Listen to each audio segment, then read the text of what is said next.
Welcome to the GSMC Fitness Podcast, the show that helps you sort through all of the trends, new and old, of the fitness world. We'll talk about yoga, running, Zumba, weightlifting, and everything in between. Whether you've got your fitness routine down to a science or you're just starting out and looking for direction, you'll find educational and entertaining information on the GSMC Fitness Podcast.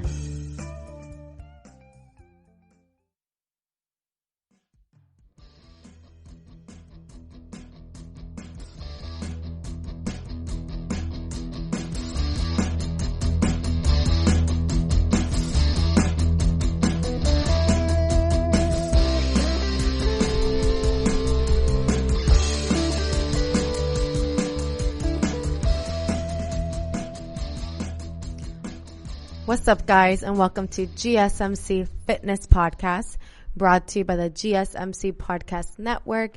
I'm your host, Cynthia, and happy to be back recording another episode for you guys. I hope you all had a fantastic week since the last time I talked to you. I know gyms are starting to open back up.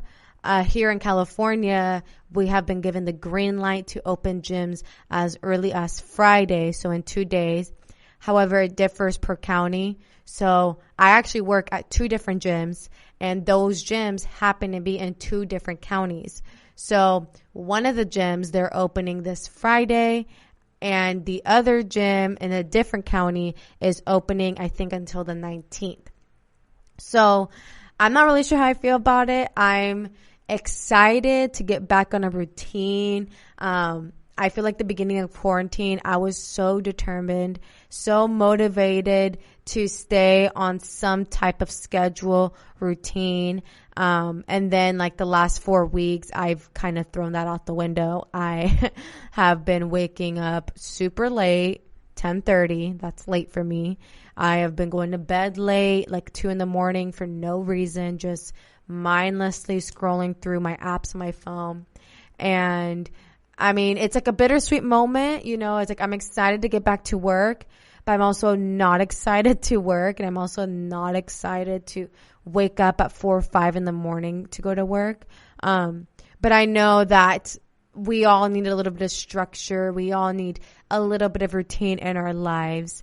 And of course, the most important thing is I'm excited for gyms to open back up because I am able to finally use the squat rack. Oh my God. I know all my heavy lifters out there, you guys miss the squat rack as much as I do because I'm so excited to use the barbell. I don't even know if I even know how to use a barbell anymore. I'm kind of nervous to get back into,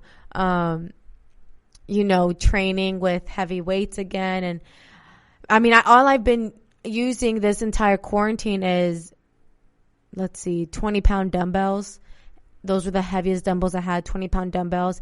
I had a 10-pound dumbbell and resistance bands. And don't get me wrong, I still was able to get in a decent workout, but it's just home workouts aren't the same as, you going to the gym. And to be honest, if I had like a built-in gym already at my house with like a squat rack and all the essential lifting necessities that I need, then I probably would not even go to the gym anymore because I do enjoy working at home. I don't get catcalled by anybody. Nobody looks at me. I'm able to comfortably work out in the comfort of my own home without being bothered by anyone. I know my ladies, you feel me on that one because there are a lot of annoying interactions when you're trying to work out and like a guy's trying to talk to you. So there are pros and cons. So I guess we'll just have to see how this weekend goes. My first shift is this Saturday, so it'll be interesting to see what the new setup is. There's going to be obviously a less amount of people there. We're going to have to take temperatures and all of that. So I'm nervous but excited because I feel like I'm starting a brand new job and I don't really know what to do. So we shall see. As you're able to tell by today's title, we're going to be focusing on core training. core training is absolutely essential. And I thought it would be highly beneficial to talk about core training today, since we are starting to get back into the routine of things. We are starting to get back to working out in gyms and fitness centers. And me personally, I know I'm going to go in feeling extremely weak. My body hasn't maintained the same amount of tension throughout quarantine. And it's not good for your body to just hop straight back into what you were lifting pre-quarantine. You're going to be more prone, more susceptible to injury. And who wants that? No one wants to get hurt on their first day back in the gym. And one of the ways how I'm ensuring that I will not get hurt going back to the gym and going back to my heavy compound lifts, like my deadlifts, my squats, my hip thrusts, and my lunges, is I want to focus on core training. Me personally, I hate working out my abs. I hate core training. It's not fun for me. I don't get a thrill out of it. But I know it's essential. And I know that core training is so important. Whether you're working on upper body or lower body, you need a strong core. Your core is literally what stabilizes you. So we're going to get into all of the benefits, the what, the why we need core training, all of that good stuff in today's episode. So the word core is thrown around in various ways in the fitness world. Some think the core is a sleek six-pack, when in fact, the abdominals are only a fraction of your core muscles. While core work does help produce toned abdominal muscles, core exercises include a lot more than just crunches. I feel like there's a big misconception. People think like core is just your abdominals, when it really involves so much more. And now get into all of the specific muscle groups that make up your core. Functional core training is about power, strength, and stabilization. Core muscles create a solid base for your body, allowing you to stay upright and stand strong on your own 2 feet. Core work allows you to stabilize your spine, which improves and controls your posture. Functional core training allows you to practice movement that produces optimal motion for daily tasks. Challenging your core not only improves balance and functional movement, but it creates the toned look that so many people crave. So, what muscles are the core muscles? According to Ian Middleton, he's the owner of Functional Training on the Net, the core can be defined as a lumbopelvic hip complex. There are 29 muscles that have attachments within this area. You guys, 29 different muscles make up your core, not just your rectus abdominals and your obliques. There's so much more that makes up your core. As I just mentioned, your lumbopelvic hip complex. Basically, think of your core from your torso down to your hips. These muscles allow functional movement in any direction. Keep in mind, these muscles protect your spine, therefore allowing you to have a stronger back. So the following muscles are part of your core group. And I'm letting you guys know this now because I for sure did not know this in the beginning of my fitness journey. When I thought of core training, I thought of like crunches and sit-ups, the basic thing that everybody knows. But there's so much more to core training than just that.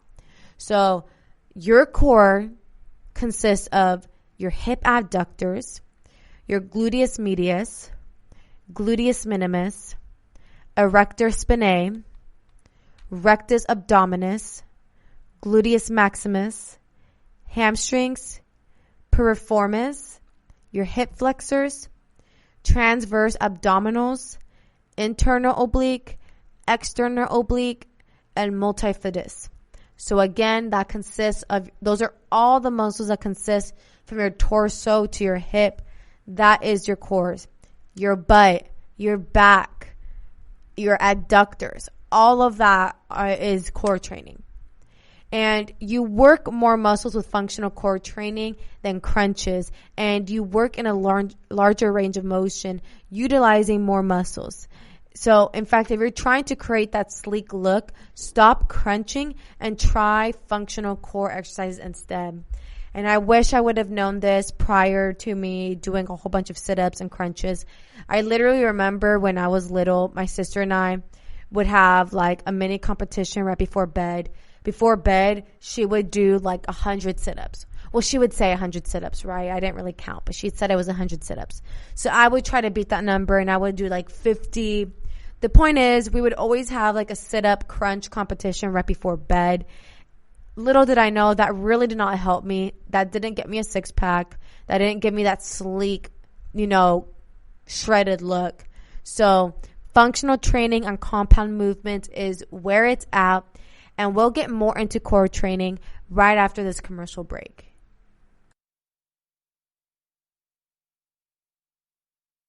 Do you want to be healthier, yet you just don't know what to do? All these shows telling you this and that, but nothing seems to work. Well, listen close. Golden State Media Concepts has got something great for you. The Health and Wellness Podcast dedicated to workout trends, healthy eating habits, diet, and everything about healthy living. Join us in our banters as we help you not just live life to the fullest, but live it to the healthiest.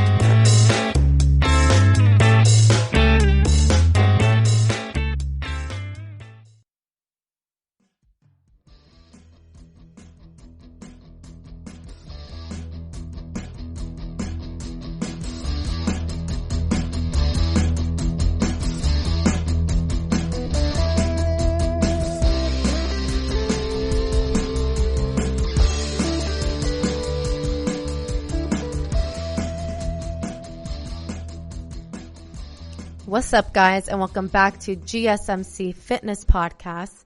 So we're now going to dive into more detail of some of the benefits of having a strong core, and specifically the benefits of functional core training, not just doing your typical sit-ups and crunches. So some benefits of a strong core include that you work multiple muscles at once. You reduce back pain, because if you have a strong core, you're going to have a strong back. You improve your posture, and it enhances performance. Besides the fact that you work multiple muscles at once to create a toned look, you're also strengthening your back. Have you ever heard the phrase, weak back means weak abs? The phrase should say, weak back is a weak core. Because your core muscles are linked to your lower back, like I said in the previous segment, that your muscles, your core protects your back, your spine. If you have back pain, it's probably due to an unbalanced core. When you work on strengthening your core, your posture develops, creating a stronger lumbar curve and aligning your spine. When your core is weak, your spine naturally curves. Think about people who sit all day hunched over in front of a computer, or who drive for long periods of time, like Uber drivers, truck drivers. Your spine is compressed and curved in all these positions, creating a great deal of stress on your back. When you add core exercises to your daily routine, you lengthen your core, pressure from your spine is released. In addition to reducing back pain and improving posture, you can also enhance your performance with functional core training. It doesn't matter what skill level you're at, from daily tasks to athletic performance, your range of motion can improve and you can gain more agility. You're able to react quicker to movement. You can lift a heavy basket or run up the stairs with ease. Your core uses many muscles to go through the motion of these dynamic movements. If a runner happens to step in a divot, he or she can, react quickly and keep going. Functional core training also helps improve balance. Your muscles remember that unbalanced sensation and react to balance you back and forth. So I'm now going to share with you guys some functional core exercises that you are able to try in the comfort of your own home. These are body weight exercises, but if you do want to add that extra layer of difficulty to these core exercises, I'd suggest do it with a TRX suspension trainer if you have one in your gym or if you have one at home. So the first one, these I hate. I think everybody hates these. Planks. Yes, planks, okay? Planks, they are so good for core training. They literally helps align your entire posterior chain from your head down to your heels. And how I really understood that core training and requires your gluteus maximus, your adductors, your back and everything was due to this exercise. Prior to me knowing this information, I used to do planks and I would solely focus on just pulling my belly button in, which is a very important aspect to doing planks. Like, you need to keep your abs tight. So I would pull my belly button in and that's it.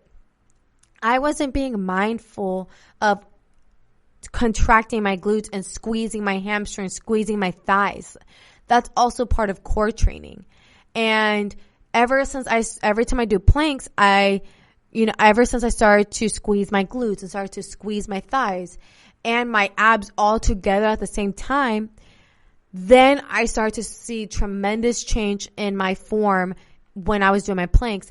And I noticed that I was able to engage my abs better and I was able to hold the plank for longer, which, as we know, holding the plank, like holding it for 1 minute, feels like a century. So it highly improved my form, squeezing my glutes and my thighs, and I was able to feel it more in my abdominals, whereas before I would feel it a lot on my shoulders, my wrists. I do have really weak wrists already, but I think it's also just mind muscle connection. I was really focused on squeezing everything from my torso to my hips. So for those of you who are like still sitting there like, what the heck is a plank? I'm going to tell you guys exactly how to do a plank form-wise. So you want to keep your hands under your shoulders or on your forearms. I like to do on my forearms because, again, I have really weak wrists. So staying, having all that pressure fall on my wrist for a prolonged period of time is not the best idea for me. But whatever feels comfortable for you and whichever doesn't compromise form. So you can keep your hands under your shoulders or your forearms and your feet straight out on the balls of your feet. Tighten your core, squeeze your glutes, and hold. And start with 20 seconds if you're a beginner. And the more you practice this position, the longer you'll be able to do it. If staying on the balls of your feet is still too challenging, then drop to your knees and then everything else stays the same. And even when you drop to your knees, it's still challenging. Sometimes when I'm extremely fatigued, I will drop down to my knees and hold a plank that way, and it's still excruciating. Like, I still feel the burn in my abs. I'm still squeezing my glutes. I'm still working the correct muscle groups.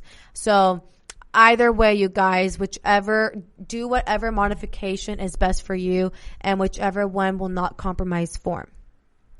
The next functional core exercise are side planks. These are a little bit easier for me. I feel like I've always had really strong obliques from cheerleading. However, they're still painful and they're still hard. So side planks, it's very similar to a normal plank, but you're to the side. So you're going to want to start in a plank position, how I just mentioned in the previous exercise. Bring your right hand to the center of your chest or move onto your forearm and then slowly move your left hand up in the air and your body will follow. Your body is facing the left. Feet are either stacked on top of each other or crossed side by side for support. And again, hold. If you're beginner, start out for 20 seconds and then work your way up to a minute and then repeat to the other side. I'm able to hold these for a minute a lot easier, these side planks, than a normal plank. And I think I got really good at these from bar training. Oh my God, you guys, if you've never taken a bar class, you need to. Bar is all about core. Bar will strengthen your core tremendously, okay? Before COVID, I was taking bar about 4 times a week on top of weight training, and I saw tremendous impact from when I started taking those bar classes in my compound lifts, in my squats, in my deadlifts, in my lunges. I felt sturdier. I felt stronger. And it's due to having a very strong and supportive core. And I want to thank my bar instructor, because she would kick my butt and it would leave me feeling so refreshed and strong. So you guys, if you want to take a bar class, do it. It will help strengthen your core. Obviously, if they're opening back up, because I don't know if they're opening back up. So next, functional core exercise that you can implement in your routine are push-ups. I despise push-ups, you guys. In the very beginning of quarantine, that was one of my goals, is to improve my push-ups. I think I still need to work on those, but push-ups, very similar to a plank position. So you're going to start in a plank position, walk your hands out a little wider than your shoulders, and then slowly lower and push back up to starting position. And this is very similar to the plank because you're still in that elevated position. So you're still either on the balls of your feet or you're on your knees, and it still requires you to suck in those abs, squeeze your glutes, squeeze your thighs in order for you to feel or to correctly and effectively go through the movement. So you guys, I'm going to cut into a very brief break right now. When we come back, I'm going to continue sharing with you guys more amazing functional core training exercise that you can utilize in your training routine, and then just more overall on core training.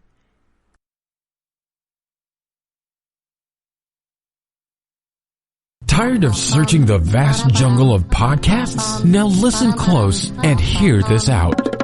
There's a podcast network that covers just about everything that you've been searching. Hey! The Golden State Media Concepts Podcast Network is here.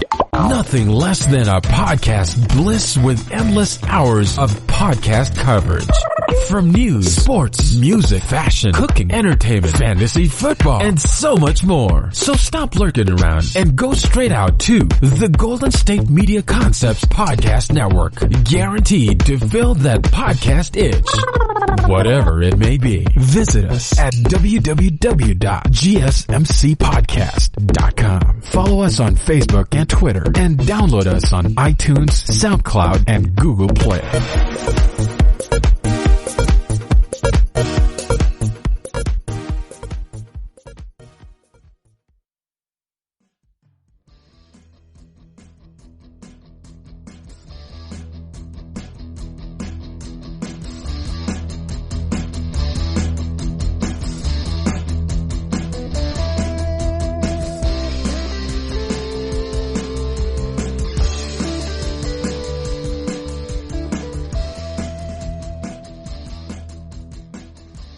What's up, guys? Welcome back to GSMC Fitness Podcast. So I'm just going to finish wrapping up some of these few amazing functional core training exercises. I'm going to go through them briefly, and then we'll move on to other topics for today's episode. So we already discussed planks, side plank, push-ups, and now the hard ones, single leg squat. Well, they're all challenging, right? That's the whole point. Single leg squats, you basically just stand on your right leg, you bring your left foot slightly off the ground, and then you squat. You won't go very low. Keep your left leg up and then try 10 reps and switch to the other side. You may need to utilize a long band for this, especially if you don't have too much ankle mobility. Like me personally, I'm way more hip dominant than knee dominant. So when I squat, my chest tends to lead forward a little bit, and that's okay. And then usually people who are more knee dominant, their shins tend to bend a lot more, and they tend to go vertical. Whereas people who are hip dominant like me, my shins tend to stay very vertical, but my tailbone tends to go deeper than those who are knee dominant. So I personally, when I need to do my single leg squats, I need the long resistance bands, like those CrossFit bands, because I don't have that amazing like ankle mobility, knee mobility. And so in order for me to get some depth in there, I'll use the band. Next, we have walking lunges to strengthen the core. Take a large step with your right leg. Legs are wide apart, by the way, and then bend both legs. Make sure that your knees do not go over your toes, and you push off with your left leg, bring it forward, and then bend. And then walk across a large room or shoot for 25 steps, turn around, and repeat. Walking lunges are definitely one of my favorite exercises. I actually incorporate walking lunges into my routine more for, for glute training, not so much for core training, but obviously any exercise that you do, you're always practicing keeping your abs tight. Next, we have mountain climbers. So you're going to want to start in a plank position. Bring your right knee to your nose and back. Bring your left to your nose and back. And then speed up this motion for 30 seconds. And then again, you work your way up to a minute. My clients absolutely hate when I have them do mountain climbers. I even hate doing mountain climbers, but I feel the burn in my core, my abdominals. And a big tip with this one, you want to make sure that you don't like pike your butt up too high, because if your hips are too high, then we're not going to be able to properly engage the correct muscles here. And it will just be all shoulders. All the tension will be on your shoulders. And we're trying to make sure we are engaging the abdominals appropriately. So keep those hips leveled and bring the knee in and keep going for 30 seconds, eventually working up to a minute. Next, another love-hate exercise, squat jumps, okay? So with these, you want to start with your feet hip-width apart, squat, and use your glutes, quads, and hamstrings to push you off the ground and jump as high as you can. And you repeat this motion for about 30 seconds. Squat jumps, I don't know what it is about it, but I do not like it. Do not like squat jumps. I think it's because I tend to hear my knee crack a lot. I know I'm getting old. I'm barely going to be 25 in a couple weeks and my knee's already cracking. So I am a little bit, I'm not the biggest fan of plyometrics on my lower body because I am very fearful of my knee. I don't know why it's cracking. It doesn't even hurt. It just cracks. And it's gross. Like, it grosses me out when I hear it. Like, I need to stop when I squat and it cracks. I need to stop because I just can't continue on with my workout with the cracking constantly there. So now we're going to switch gears a little bit.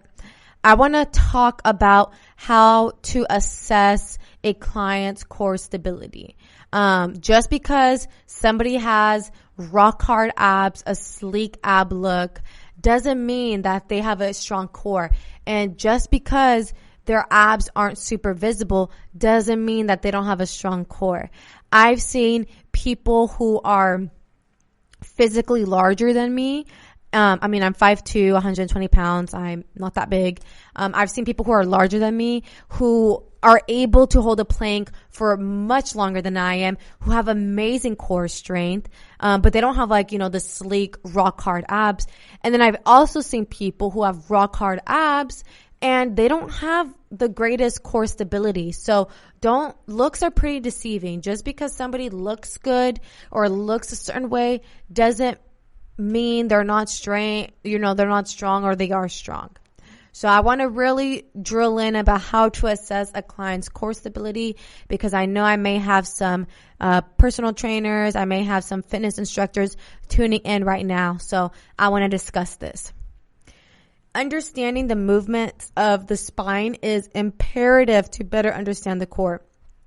The spine can be stabilized in all planes, flex and extend in the sagittal plane, flex laterally in the frontal plane, and, which is the side bend, and perform a combination of these movements in and through multiple planes concurrently, as in a crunch with rotation. in a core training program, the client should begin at the highest level at which she or he can maintain stability while performing an exercise with proper form. Various movement assessments can identify whether core stabilization is lacking. And here are some, but by no means all of the options are available. So you can assess them by doing a double leg lowering test, a push-up, overhead squat assessment in which they squat and they keep their arms over their head, not letting their arms fall forward, floor bridge without arching or rounding the spine, and then quadruped opposite leg, arm leg raise, which is a bird dog.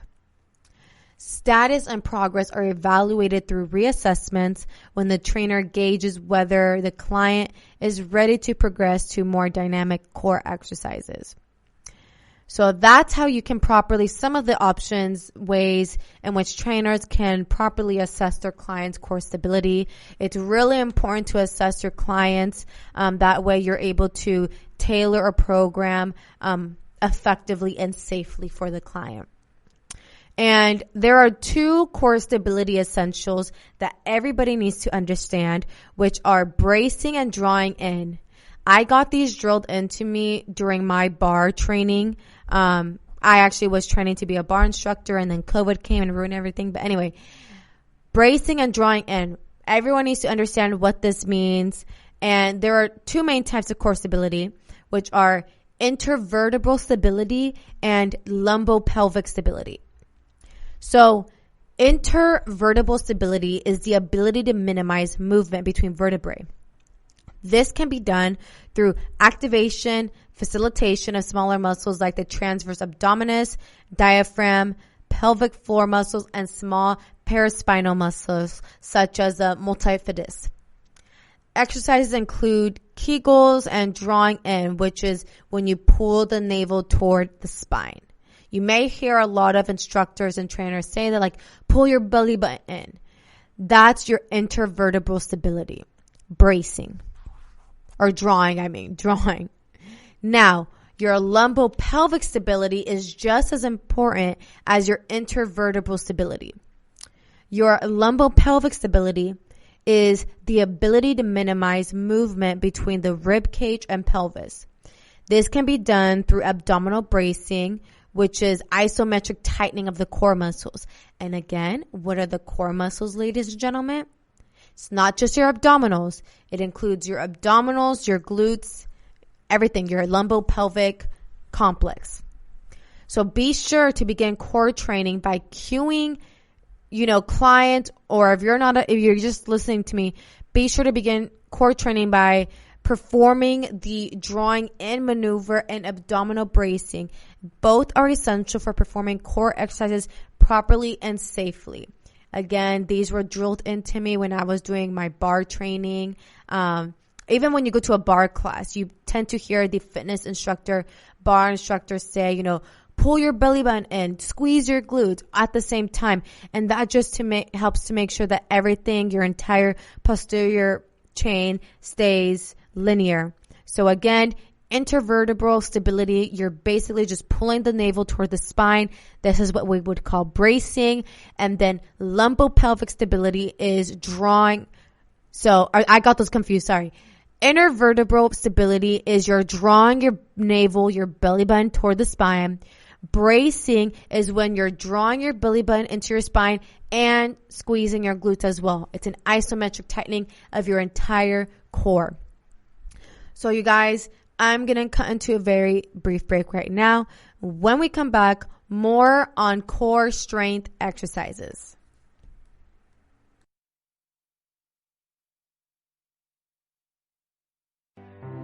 The GSMC Life and Happiness podcast takes you on a journey of exploration. We'll discuss tried and true methods alongside the latest trends of how to best live your life to its fullest and happiest. From psychology to meditation, science to self-help books, the GSMC Life and Happiness podcast will help you to discover what makes you happy and how you can live life being the best you possible. Download the GSMC Life and Happiness podcast on iTunes, Stitcher, SoundCloud, Google Play, or anywhere you find podcasts. Just type GSMC in the search bar.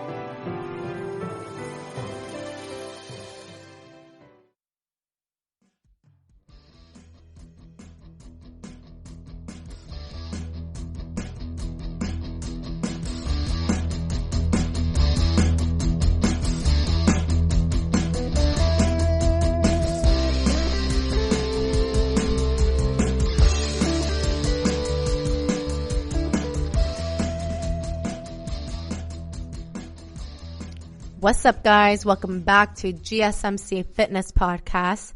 So we just got done wrapping up about core stability essentials. Again, learning how to properly brace, draw in your core, and how to properly assess a client's core stability. And now I want to discuss some frequently asked core questions that I receive as a trainer and that what I just heard over the years. So the first very common question I receive is, can I work my abs every day? The rectus abdominis, erector spinae, obliques, and all other core muscles are similar to every other muscle in that they need time to recover from intense workout bouts. Because the core is an integral part of all functional workouts, again, whether you're doing upper body or lower body, you will be working it to some extent in any such sessions. But if you do a more focused and exhaustive core workout on a particular day, I'd say take the next day off so your core can recover. So, can I work my abs every day? You can, but it's not the smartest choice.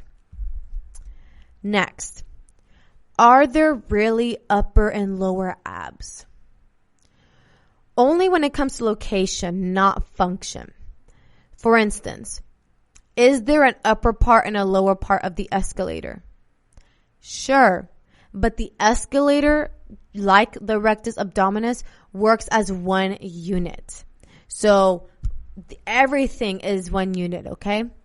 People may feel their lower abs during leg lifts and knee tucks, but as someone once said, feelings aren't facts.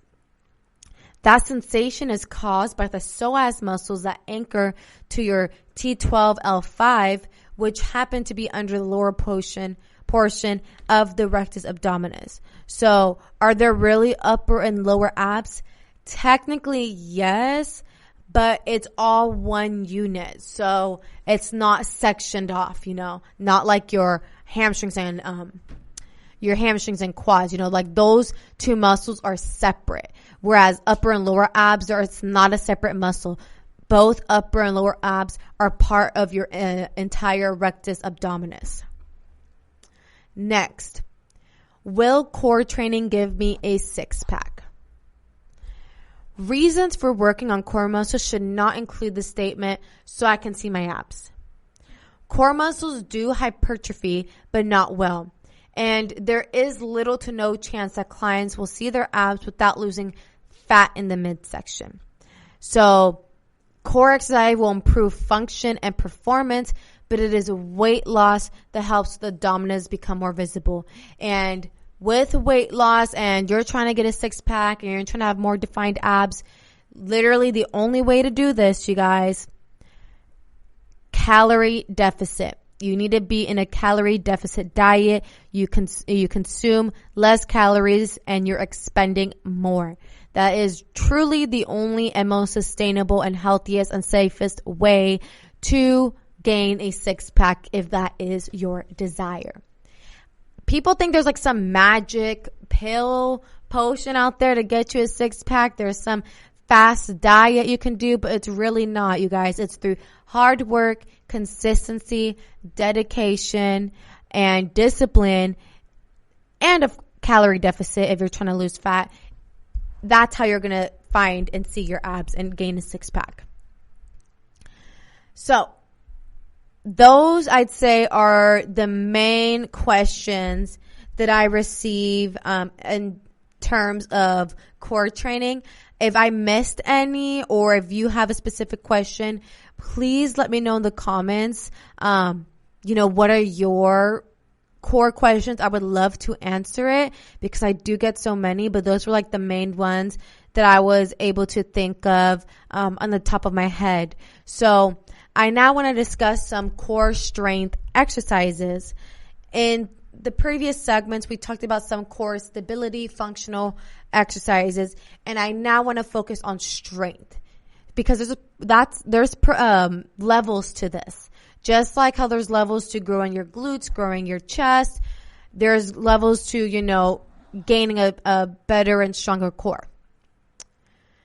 Core strength exercises require movement of the spine through relatively large ranges of motion and integrate the full muscle action spectrum, which includes your eccentric, isometric, and concentric muscle actions. I know those are kind of wordy there. So eccentric means your lowering phase, isometrics are your holds, and your concentrics is when you are exerting force. These movements include flexion, extension, lateral flexion, rotation, and a combination of those joint actions. Exercisers usually start in this phase and rarely leave it. So here are some of the common exercises. So you guys may know these as well. Crunches, back extensions, which are like Superman's, side bends, and trunk rotations, which are, wow, I totally forgot what they're called. Russian twists. There we go. Russian twists. These core focus exercises can also integrate resistance through the use of bands, cables, medicine balls, and free weights. A twist can be added to, as in cable and medicine ball rotations and back extensions. So after you have, been proficient in your core strength exercises, you then move on to your core power exercises. Core power exercises utilize little to no resistance and focus on the movement's rate of force, production speed. For most clients and trainers, these exercises are fun because they usually involve throwing things. Here are some examples which are typically done with like a medicine ball. So we have like the rotation chest pass, overhead crunch throw, soccer throw, medicine ball slam, things of that nature.